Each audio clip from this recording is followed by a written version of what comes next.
It's my pleasure to introduce Dr. Jane Bae from Caltech. She is currently an assistant professor.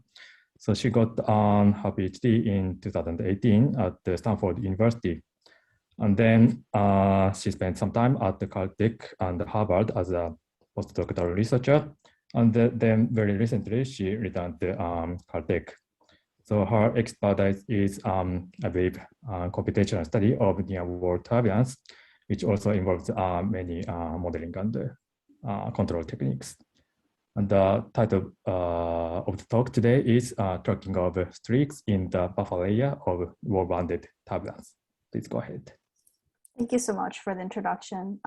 Yeah, so today I'll be talking about tracking of streaks in the buffer layer of wall-bounded turbulence. I would like to first acknowledge my collaborator, MK Lee, who is currently at Sandia National Lab, and he'll be soon moving to University of Alabama. I also wanted to let you know that this work has been published in Physical Review Fluids recently. So if you're interested in the talk, please go ahead and also look at the paper as well. So I'll be talking about coherent motions and turbulent flows. And they're an integral part of understanding turbulence and being able to predict and control turbulence as well. One of the first examples of observing near-wall turbulence is by Klein in 1967. It's the picture that I'm showing here, where he introduced small hydrogen bubble to a wall-bounded flow to show that the flow in the near wall region is actually quite organized. So what he observed was alternating high and low speed streaks, which with about a distance of 100 plus units in between alternating streaks. So this was one of the first kind of studies that actually visualized this phenomena. There was also a study that followed that looked at how these structures, how these streaks would propagate downstream. And what they observed was that there were these sweeps and bursts, as they called it. So with a strong streamwise component, they would observe the streak moving downwards towards the wall. And also they would observe them breaking up kind of in a violent manner or bursting, where the flow would move away from the wall, but kind of in a slower fashion. And there has been a lot of follow-up studies where they looked at both numerical and laboratory, where they looked at how these streaks are formed. And there's now a kind of a consensus that this is a quasi-periodic cycle where a low-speed streak is formed. It starts meandering and breaking down, eventually leading to a bursting events, and then they are reformed. And in particular, there has been a lot of interest in bursting in particular, and rightfully so, because it accounts for 70% of the total turbulence production. So there has been a lot of kind of methods proposed to understand this bursting event. One of the first was conditional averaging. So variable interval time average dealt with time average data conditioned to strong wall normal velocity components. So here, for example, they took 10 hot wires in a rake form, and they were able to capture the velocity components at different wall normal locations, tracking them in time. And what they did was they would detect strong wall normal velocity components, or strong positive and both positive and negative wall normal components, and understand how flow is organized with respect to that particular event. So they also observed that with strong positive wall normal components, that they would observe negative streamwise components, and vice versa. This was also done in space as well, with the variable interval of spatial average, where Kim took DNS data, and he was able to do a similar approach but averaging in space as well. And that allowed us to look at kind of what kind of structures are associated with these these particular events. Another kind of method that was raised by trying to understand bursting is quadrant analysis, where basically the streamwise component and the wall normal component were divided into 4 quadrants. So here, for example, a positive streamwise and a positive wall normal component would lead to a quadrant 1 or a Q1 event, whereas if the wall normal velocity was negative, it would be a Q2 event, and so on.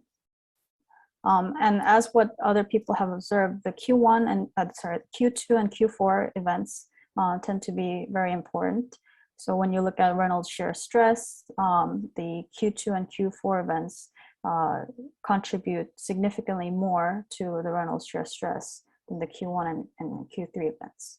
So the Q2 events, which was also what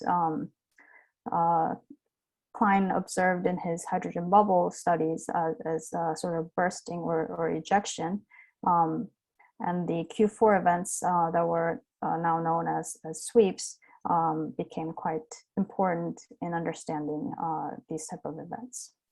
And here I have a snapshot, a velocity snapshot of channel flow. And here the blue indicates the Q4 events, the red indicates the Q2 events, and you can see how they are kind of intertwined, basically. Furthermore, vortex clusters were also used to understand these kind of quasi-cyclic cycle and understanding bursting. So here, vortex clusters mean strong events of vorticity, and these were detected using the determinant of the velocity gradient tensor. And what was seen by Dell'Alamo et al. Was that these vortex clusters were observed between these high speed and low speed streaks. So these also became kind of a strong coherent structure indicator for these events. There has been previous studies on temporal tracking of coherent structures, and in particular tracking of vortex clusters and the quadrant structures. So the Q2 and Q4 events in time has been done. And what they've seen in Lozano, Duran, and Jimenez is that tall attached sweeps and ejections carry most of the wall normal momentum transfer, and that these structures tend to be geometrically and temporally self-similar in the log region. So here what I wanted to actually study was kind of go back to this idea of streaks. So while these structures, these coherent structures of vortex clusters and Q2 and Q4 events have been tracked in time, I wanted to see exactly how these streaks also propagate in time, how they are born, how they evolve, and eventually how they die within turbulence. So with that, this is the outline of the talk. So first I'll define what streaks are in order to identify them. Then I'll describe the characteristics of these identified streaks, then do a temporal analysis of these streaks, and kind of make a connection of these bursting events and streaks. Then I'll end with conclusions. So first, identification of streaks. So before I do that, I'll describe a little bit about the time resolved DNS data that we used in order to do this study. Because we're looking at the buffer layer, we looked at a pretty low Reynolds number, RETEL of about 180. The domain size is fairly large, so we used 8 pi by 2 by 3 pi. The temporal resolution of this data is about 1 viscous units, and the total time, the total temporal content of this data set is about 12 eddy turnover times. So the data was generated using a second order staggered finite difference method and a third order Runge-Kutta time stepping using a fractional step method. So traditionally, streaks are defined as regions of slowly moving fluid elongated in the direction of the mean flow. So usually it's defined as the U here, which it'll mean the fluctuating component of the streamwise direction is less than a certain threshold. and that threshold is typically defined as some multiple of the friction velocity. In our case, we actually added the span-wise component as well. So here we're saying that in a streak, the magnitude of the wall parallel component is bigger than a certain threshold, given that the streamwise component is negative. And the reason we added the span-wise component was that in order to track the full meandering streak, in the case where we have a predominantly span-wise component, we didn't want to chop it up into two different streaks. We wanted to keep it a single streak. So that's why we tweaked the definition slightly. But in many cases, that doesn't really matter because mostly these streaks are quite elongated in the streamwise direction. So there's not really that many instances where this definition becomes too important. So here is a 2D snapshot of the flow at flow with the alpha value of 3.4. And as you can see, they are indeed elongated in the streamwise direction. And in order to identify individual streaks, we used a 6-point connection mechanism where basically at each point of the computational domain, the point will look at all of its 6 neighbors. So up, down, left, right, and front and behind. And if any of those neighbors also satisfy the criteria, we define them as connected. And basically that allows us to identify these individual streaks within the domain. And obviously this would be done in full 3D rather than just in 2D. So here's kind of a 3D snapshot of what the identified streaks would look like. Again, this was using the criteria of alpha equals 3.4. And the way we chose that value was by doing a percolation analysis. So what percolation analysis means is that we're looking at the total volume identified by this criteria divided by the maximum volume of one individual streak that has been identified. So usually that, this is a mistake. Actually, it's flipped. So it's the maximum volume divided by the total volume. And basically, if the criteria, so if alpha is too large, you wouldn't be able to identify anything. So that's what happens at this point here. But as you start decreasing alpha slowly, what happens is that you start identifying specks of pockets where the flow satisfies the criteria. Until you reach a point where all of the kind of isotropic random specks disappear and you start coalescing those into meaningful chunks. So that's where this quantity starts increasing again. So this region is called the percolation crisis. And basically when this occurs, the criteria, the alpha, is able to then identify meaningful structures within the data. And within this region, we chose a value of 3.4, particularly because it also maximizes the total number of streaks that that is identified within the domain. So that's kind of the reason we chose this alpha value. If we then look at the total energy that is captured using this criteria, we can see here in red the UVW RMS velocity profiles of this full channel. And then in the black, we have the UVW RMS velocity profiles for only the streaks. And considering that these streaks in terms of volume take up 2% of the full domain, you can see that they contribute quite a significant amount in terms of total kinetic energy. So that's how we identified streaks. Then we can move on to the characteristics of these streaks. So the quantity of interest, there are a few that we tracked. So here, for example, is one streak that is identified using the previous criteria. So the first thing we can do is we can look at the bounding box of the streak. And the bounding box is the smallest box that is able to encapsulate the streak. And by doing that, we can look at the streamwise, spanwise, and wall normal dimension of these streaks, as well as their ratios. We also can look at the y min, which is the closest distance from the streak to the wall, y center, which is the centroid of the streak, and y max, which is the tallest point of the streak. In addition, we can also identify the spine of the streak, which is the geometric centroid of each streak at a given streamwise location. So for example, this black line indicates the spine of this particular streak here. And we can also do a linear fit of that spine to find the orientation of the streak in general. By looking at the linear fit and also the spine, we can define the meander of this streak. So that is just the two norm of the difference between the linear fit and the spine.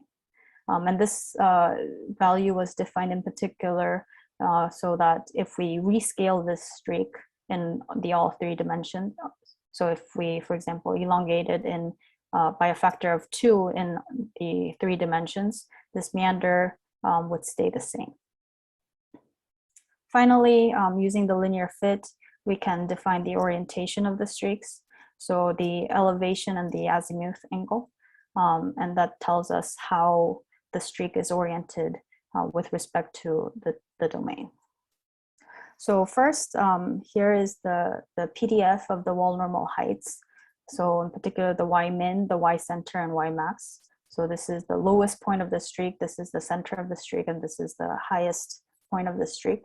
And as you can see, the y min has kind of a bimodal distribution, which is divided at about y plus of 20. So you have one set of distributions where the minimum point of the streak lies below 20 viscous units, and then another kind of peak where the minimum point lies above that. So this is kind of a natural divide between two different types of streaks. Another distinction that we can make is in the y max. So this is a bit arbitrary, but we know that at y plus of 70, the production mechanism changes. So basically what we wanted to do is we wanted to define streaks that are purely within the buffer layer and that reaches beyond the buffer layer. So by kind of identifying these two cutoff points, we're able to classify the streaks into three different types of streaks. So the first is the buffer layer streaks, where the y min lies below 20 viscous units, and y max also lies below 70 viscous units. So these are streaks that lie predominantly in the buffer layer and are attached to the wall. And then the second type is the tall attached streaks, where the y min is less than 20, but your y max reaches above 70 plus units. And those are the structures that reach into the outer region. Finally, we have detached streaks where the y min is above 20 plus units. And here we have kind of three representative streaks of those three different types of streaks. So here we have the buffer layer streaks, here we have the tall attached streaks, and here we have the detached streaks. And I'll show you that these exhibit different characteristics depending on what category of streaks they're in. So the first thing that I'm showing here is the distribution of the volume. As you can see here, the black solid line is the tall attached streak. The blue dot dash line is the buffer layer streak. And then the dashed line here is the detached streak.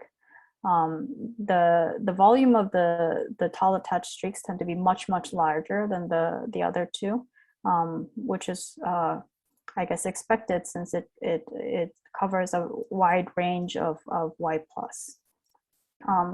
It's also interesting that the detached streaks tend to be much smaller than both the buffer layer and the tall attached streaks. If we look at the meandering, you can also see that the The buffer layer and detached streaks tend to be similar in terms of meandering in that they don't meander as much, and the tall attached streaks tend to meander more. If we move on to the orientation, we can now see a clear distinction between the detached and the attached streaks. So here you can see that the detached streaks tend to have a wide variety of azimuth and elevation angles, whereas the attached streaks are more or less aligned with the flow itself. So it tends to have a 0 azimuth angle with a very small elevation angle.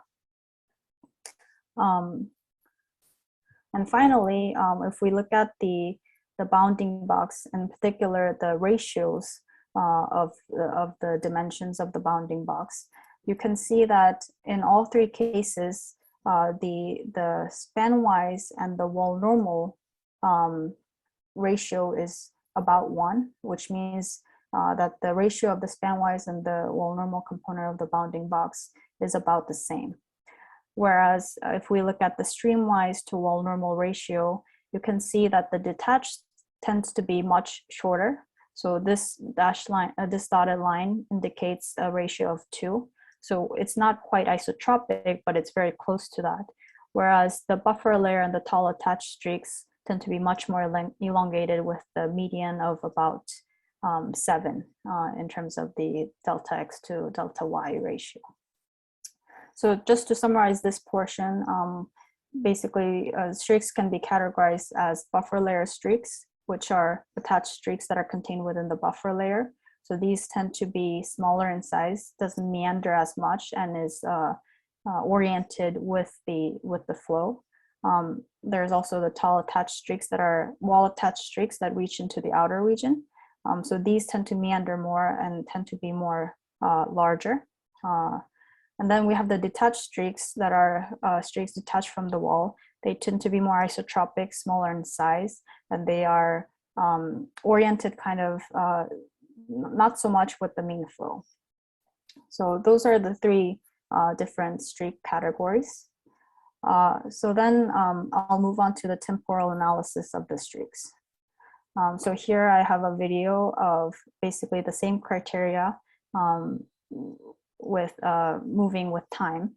And as you can see, these streaks tend to meander, also coalesce and break down. So there's a lot of dynamics going on within these streaks. So one way to track them in time is basically we look at a one-time snapshot T and identify the streaks, and then look at the next time snapshot T plus delta T. And obviously because there's a convection velocity, they would have moved downstream. So what we do is we adjust for convection and we look at if there is any overlap in these streaks. So in this case, there was an obvious overlap, but there are cases where it might not be as obvious. But what we identify as a criteria is whenever we have an overlap in the streaks, we consider them to be connected in time. So we can then draw a graph where each of the nodes indicate the individual streaks at a given time. And these would have information on the size, orientation, and the classification, as I mentioned before. And then the edge would indicate whether there's a connection in time. And I'll talk about what the primary and secondary connections mean. But basically, we can draw a full graph that tells you whether each of the individual streaks are connected in time or not. So for example, there could be a merging event. So here, for example, one of the streaks would be propagated in time. There's another streak that is propagated in time. And at some point, they merge into one structure. And in that case, the graph would look something like this, where you have the primary connection and then the secondary connection that is merged into this primary connection. And the determination of the primary and the secondary connection is based on the volume ratio of the overlap region. So if you overlap a larger volume ratio, that would be considered the primary connection. So if we look at the merge events in particular, and we look at what are the distribution of the primary and the secondary structures. So these streaks, we looked at whether they were buffer layer streaks, detached streaks, or tall attached streaks. And this is the distribution of each of the different types. So as you can see here, the most probable cases actually all involve the tall attached streak as the primary streak. So the most probable event is a buffer layer streak merging into a tall attached streak. Similarly, a detached streak merging into a tall attached streak, or a tall attached streak merging into a tall attached streak. And then the next common is the buffer layer streak merging into a buffer layer streak. So these are kind of how merge events happen typically. You could also have split events where basically a streak, when it's propagated in time, splits into two. And similar to the merge events, we can define a primary and a secondary connection based on the volume ratio of the overlap region. And this is the distribution of the categories for the primary and the secondary streaks for the split events. Here there's clearly a strong indication that buffer layer streaks tend to split off of tall attached streaks. Also tall attached streaks split off of tall attached streaks, and buffer layer streaks split off of buffer layer streaks. So there's a lot of interaction between buffer layer and tall attached streaks, whether they're being merged or being split. And while there's not so much activity in the detached, I wanted to point out that out of all the split events that include detached streaks, the most common was detached streaks splitting off of tall attached streaks. And later I'll show that these are kind of events that coincide with the bursting. We can also look at how these branches evolve in time. So the branch means a link of primary events. So these are basically events where all the connections in time consist of the primary connection. So you might have something like this before and something like this after, and even something in between. But basically, whenever you have a full string of events that are the primary events, we call it a branch. And we can look at what consists of the first and the last event of a branch to understand how these branches evolve in time. So primarily what happens is that these branches, they tend to stay in the same category. So a buffer layer streak would most likely start as a buffer layer streak and end as a buffer layer streak. Same for the detached and the tall attached streak. There's a minor chance that a buffer layer streak would move to a tall attached streak, or a tall attached streak would move to a buffer layer streak. But this is expected because our cutoff of 70 plus units as a definition of a tall attached streak was quite arbitrary. So you could have something that was 69 plus units then moving to be taller than 70 plus units, and vice versa. So that's where this kind of change from buffer to tall attached streak is coming from. Another thing I want to point out is that that detached streaks tend to never change into tall attached streaks at all. So detached streaks never become tall attached or buffer layer streaks. So that kind of conversion doesn't happen, tends not to happen even compared to the other way around. We can also define 4 different types of branches. So depending on whether the branch was started out of nowhere, or if it split off from a different one, or whether the branch died into kind of the turbulent background versus it merged into something, you can define 4 different types of branches. So a primary branch would be something that was born from the turbulent background and also died into the turbulent background. Whereas an incoming branch would be something that is born from the turbulent background but is merged into a different streak. Similarly, outgoing branches would be something that is born through a split event, but then disappears into the turbulent background. And then the connector branch is something that is sandwiched between 2 different branches. So it was born from a split event and also died in a merge event. We can then look at kind of how these branches are how they are categorized. So in a primary branch, you can see that they are mostly buffer layer streaks, which makes sense because it didn't have time to merge into something or split off of something. So basically they tend to stay a buffer layer streaks. So they're born as buffer layer streaks and they die as buffer layer streaks. There's a small portion that are born as detached streaks and die as detached streaks as well. But predominantly they tend to be buffer layer streaks.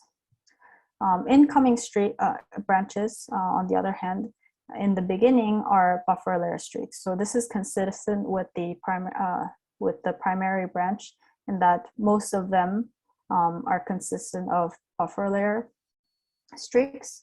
But when they die, they tend to grow into tall attached streaks as well. So while they tend to primarily stay in the buffer layer streak category, they also do grow into tall attached streaks. Outgoing branches show a very different distribution. And you can see that most of the outgoing branch is actually comprised of detached streaks. And this makes sense because if something is dissipating into the turbulent background, they tend to be smaller, and those tend to be these detached streaks or the buffer layer streaks. And finally, the connector branches show a much larger proportion of the tall attached streaks and also the buffer layer streaks. So to kind of summarize this temporal analysis, because I know I threw a lot of numbers at you, basically there are merge events, and most of these merge events involve tall attached streaks as the primary streak and other streaks merging into them. And in terms of split events, most split events are between buffer and tall attached streaks. And detached streaks primarily split off of tall attached streaks. In terms of the streak dynamics, they tend to be created in the buffer layer and are destroyed as either detached or buffer layer streaks. And they tend to stay in the same category within a branch. So what this means is that if we understand kind of the life cycle of streaks, they tend to be born as buffer layer streaks, then they merge and split between buffer layer and tall attached streaks, kind of forming larger and larger structures as they're merged. And eventually when they split off and die, they tend to split off into smaller chunks, which become detached or become buffer layer streaks.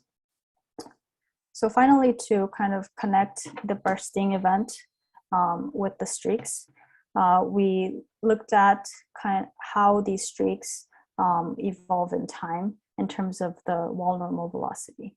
So here I have the change in wall normal locations of the streaks within a branch for the 4 different types of branches that I talked about. So primary, incoming, outgoing, and connector. And as you can see, all of them tend to move upwards with time, which makes sense because streaks are defined as components with a negative streamwise component. And because of that, it tends to have a positive wall normal velocity component. So you can see that all of these different branches tend to move upwards in time. However, if we look at the distribution of the wall normal velocity for the different branch types, you can see that the primary, the incoming, and the connector branches tend to exhibit a much lower wall normal velocity compared to the outgoing. So the outgoing one seems like an outlier here, where it has a much higher wall normal velocity compared to the other branches. And we can actually split this into smaller chunks to understand this better. So here in the solid red line is all outgoing branches. So this was what we saw in the previous slide. But we can divide these into outgoing branches that are primarily detached streaks and outgoing branches that are primarily attached streaks. So in the first case, where the branch is primarily detached streaks, which is given by this dotted line here, you can see that the distribution is clearly shifted to a larger wall normal velocity component. Whereas if we look at the outgoing branches that are primarily attached streaks, they tend to have a distribution similar to the other types of branches. So we can see that this kind of shift in the outgoing branch component is primarily due to the detached streaks. So the detached streaks show a much larger wall normal velocity component compared to any of the other streaks. So having that in mind, what we did was we looked at the conditional average of these detaching events. And the detaching event basically means when a detached streak is split off of a tall attached streak, because we thought that this kind of higher component, wall normal velocity component, would mean something about the detached streak. And the conditional average shows that basically the detached streak tends to have a less negative U and a more positive V component when it's splitting off of this tall attached streak. And if we connect that to kind of what the literature has taught us about bursting events, it actually, so here we have the low speed streak in the blue, the high speed streak in kind of this pink color, the vortex cluster in the white in between. And basically this conditional average places the detaching event at kind of this tip of the horseshoe vortex, or the hairpin vortex as people call it. So it seems to be consistent with what the literature has uncovered about bursting events. So we assume that these detaching events are the underlying component to bursting. So to conclude, we've looked at the life cycle of streaks and tracked them in time to understand how they are born and how they die. And we've seen that the streaks are born in the buffer layer, usually as an attached streak. These buffer layer streaks coalesce with each other to form larger streaks. Then the detached streaks often split from the tall attached streaks and these are aligned with what we call ejections or bursting events. And the streaks usually die as buffer layer or detached streaks, finishing off the cycle and leading back to the birth. So here we looked primarily at buffer layer streaks. In the future, we want to extend the study to the log layer and understand how the streaks are self-similar, much like the Q2 and Q4 events. And with that, I'll be happy to take any questions. So thank you very much for the very interesting talk. So if you have any question, please unmute yourself.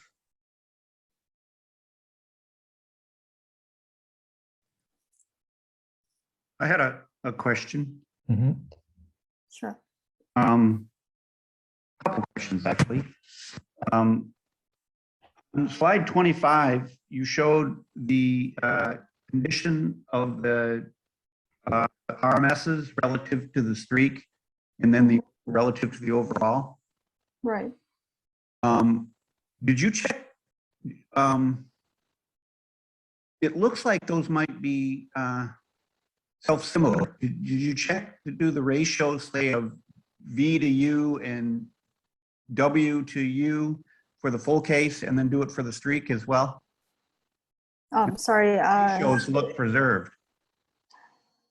You mean the ratios between the U, the V, and the Yeah, W? so if I do the U and V from the streak and the U and V from the full, it looks like it'd be very close to be in the same ratios. I just wondered if you'd checked that. Yeah, I haven't checked it, but it seems like you're right. So maybe there is some sort of kind of similarity between the ratios. Yeah, it would be a curious or an interesting thing to look at. So another question and then an observation. Sorry to take up all the time. So you're tracking streaks. Do you have are you using this as sort of a passive marker in the same vein of what people initially identified streaks? You know, they use passive scalar and it fell into low speed regions, but are you attaching specific dynamical significance to these along with that, or are you just basically using it as a means for tracking features within the flow? Right. I'm basically using it as a means to track features in the flow. So there's no passive scalars anywhere in the flow. No, I understand, but right. but are you, you know, so you've identified all these streak positions and behaviors like that. But it seems like you're using it to sort of understand how the flow is organized, not so much the dynamics. Right. Yeah, yes and true. Yes and no. So I want to understand how the flow is organized, but also dynamically, I want to understand how things evolve in time. So that was the primary goal of getting this graph structure out of this time resolved data. So you can see how the streaks are interconnected and how they split and merge and all that. So those are the dynamic components. Yeah, I guess I was thinking along the lines of, are you thinking in terms of, you know, the streaks have a very clear role in the near wall cycle sort of. Right. Yeah, and I didn't see that in the talk, but maybe you're thinking about it in the background. Yeah, so I think most of it was connecting it back to kind of the literature, because there's such a wide breadth of literature looking at those. But yes, you're right. So I haven't really looked at the exact dynamics in terms of what the streaks do in terms of the turbulence production and all that. Okay, so last comment. I think in your last slide where you're looking at the detached, that little chunk above, you know, your last little cartoon. Yeah. The one where you have this guy. Mm-hmm. I suspect if you look in that Q4 event that you've identified there, there'll be a relatively high probability of detecting vorticity opposite sign the mean. Positive fluctuation, span-wise vorticity fluctuation for sure, but you may actually see positive vorticity such that it's actually greater than the mean vorticity and thus is positive in an absolute sense. So you might want to look at that. Okay, yeah, thank you. I'll do that. Okay, any other questions? I have a question. You know, the alpha equals 3.4. How do you choose that? Yeah, so I guess I mentioned it in the talk briefly, but I can do a quick overview. So basically it was what we call a percolation analysis. And we look at two different criteria. So one is how much of the volume that is identified, so the ratio of the maximum volume of a streak. So when you identify streaks, you can find the one with the maximum volume over the total volume that has been identified as the streaks. So for example, if you identify just a big lump, just one lump within the domain, that ratio would be 1. Whereas if you identify many different sources that have varying sizes, that value would be very, very low. So the idea is to find kind of that nice balance between we have identified enough streaks within the domain, along with we have identified various different types. So it's not just isotropic specks of locations. So basically this line here shows you that within this range of alphas, you see non-isotropic components. So you see big streaks, small streaks, various sizes of streaks, which means that we're identifying different components within these alpha values. So within these alpha values, we chose particular alpha equals 3.4 by maximizing the number of streaks that we identify. And how sensitive is the is the identification of the streaks with alpha. If you So, change alpha, how much difference does it make? so we've done that. So basically we tried alpha of 3 and also an alpha of 4, and it seems to have very little effect on at least the statistics that we've looked at. So that's why we kind of stuck with one value. Okay, thank you. Yeah, a couple of people raised the hand. I guess Ivan has a question. Mm-hmm. Yes, thanks, Jane. Really interesting talk. Great to see DNS being used to look at how things evolve in space and time. I was just curious about when you looked at the bounding box, the delta X, delta Z, and delta Z. You had you said a ratio of 7. So I just want to. So does that mean that the elevation angle is around 8 degrees, or because I didn't see it on the, your delta X on delta Y seems to be around 7. So yeah. Right. So you can actually see that the elevation angle is, so I don't know if you can see this. So it's not quite centered at 0. It actually has a positive mean. I don't know if that corresponds to an angle of 7 degrees, but it would definitely have something to do with this delta X to delta Y ratio. Okay, because if you take that ratio, the delta X, delta Y, because those numbers, those theta don't correspond with this. So it's just, that's what I was kind of curious. But if you go with that 7 ratio, I mean, it's very interesting because it shows that these aren't planar structures or streamwise vortices, as some people have inferred them to be. It's actually an inclination. Okay, thank you. Thanks. Okay, Kabir, if you have a question, please go ahead.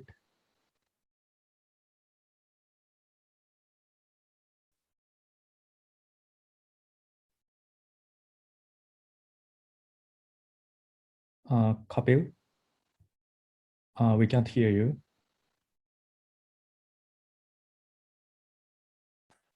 How about now? Yeah. Sorry about that. Yeah. Thanks for the talk. It was a really good talk to hear. So the question is about identifying coherent features. So you identified streaks, but one can also use a lambda criteria to identify vertical features. One can identify uniform momentum zones. So obviously there will be some overlap in the volume. Okay. So what is happening in that overlap region? What do you think is the dynamics when you identify a vertical, like a hairpin vortex packet or something like that, and if it is overlapping with a streak? So are these exclusive things, or are they part of the same beast? Well, that's a difficult question because we don't really understand fully what is happening in turbulent flows, and what we observe is that without one thing, that quasi periodic cycle wouldn't happen. So if you remove the streaks, you won't see kind of this cycle. So you wouldn't see a vertical structure, and you wouldn't see these bursting events. So it's kind of a question of, does the chicken come first or the egg come first? I think they're all part of this, bigger picture of, this self-sustaining process. And obviously they interact with each other, and they have influences on one another. So it's difficult to kind of completely separate one thing from another. Okay, yeah, thanks.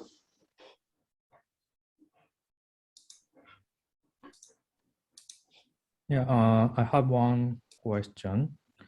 I'm interested in the final part of your talk. I mean, you mentioned about somehow you could extend the theory to log layer. So is it possible to use a very similar technique for the extension, or do we have to, do you have to modify the method a bit?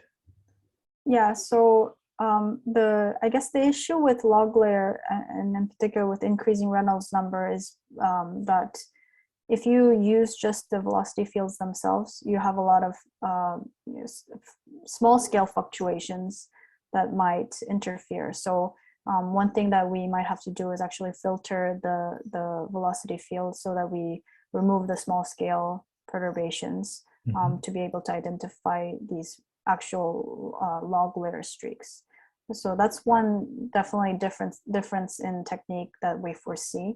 Other than that, if we're able to identify meaningful streaks within the log layer, I would definitely feel like the same kind of method would work in terms of understanding the log layer streaks as well. So do you think the same criteria would work? Namely, when the streak has a significant orientation, it may affect your criteria in of you. So maybe you may have to come up with something better, I guess. Yeah. Okay, we had one more person. Will, please go ahead. Hi, thanks for the interesting talk. I was just wondering, I just have a quick question towards the end of your slide when you discuss about the ejection. So while you're tracking those features using that time resolved data set and detect the ejection event, did you notice any other structural interaction associated with it? Like, or does it just separate while you're tracking those features? Sorry, could you repeat the question? So I was wondering, so you'd use that time resolved data set to track those streaks, right? And when you identify the ejection feature as a detach it from those lengthy streak pattern, were there any other structural interaction associated with the detachment? Like, did you see any accompanying the sweep event in a close time vicinity or? Yeah, so that's a good question. I haven't particularly looked for it, but considering that this is a conditional average and there's some, I think that we use the 0.8 u tau as kind of the isosurface to visualize things. If there was some other significant event that had to do with this particular detachment event, I would feel like we would have observed it somewhere, but at least with this conditional average and with this criteria, we weren't able to see any other event nearby. Okay, thanks.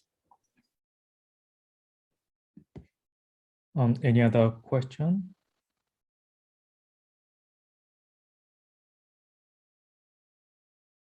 Yeah, let me go through.